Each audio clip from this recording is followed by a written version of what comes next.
Praise allot. ఈ సాయంకాలపు వేళ దేవుడు నీకు ఇస్తున్న వాగ్దానము కీర్తనల గ్రంథము 34వ అధ్యాయము 17వ వచనం. నీతిమంతులు మొర్రపెట్టగా యెహోవా ఆలకించును, వారి శ్రమలన్నింటిలో నుండి వారిని విడిపించును. దేవుని వాక్యం చెప్తుంది, నీతిమంతులు మొర్రపెట్టగా యెహోవా ఆలకించును. నువ్వు నీతిమంతుడు అయితే, నీతిమంతురాలవైతే ఖచ్చితంగా నువ్వు దేవునికి మొర్ర పెడితే నీ ప్రార్థన ఆయన వింటాడు, ఆలకిస్తాడు.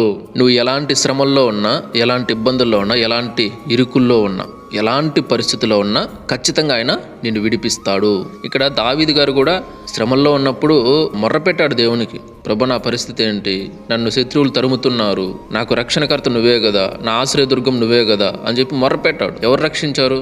దేవుడే రక్షించాడు. అలాగే నువ్వు నీతిమంతురాలైతే మొర్రపెట్టు దేవునికి, ఖచ్చితంగా నీకు సాయం చేస్తాడు. అంటే ఇప్పుడు మేము నీతిమంతురాలు కాకపోతే మొర్రపెడితే దేవుడు సాయం చేయడం అంటే చేస్తాడు. కానీ దేవుడు కోరుకునేది నువ్వు నీతిమంతురాలుగా ఉండాలని. Praise the lord.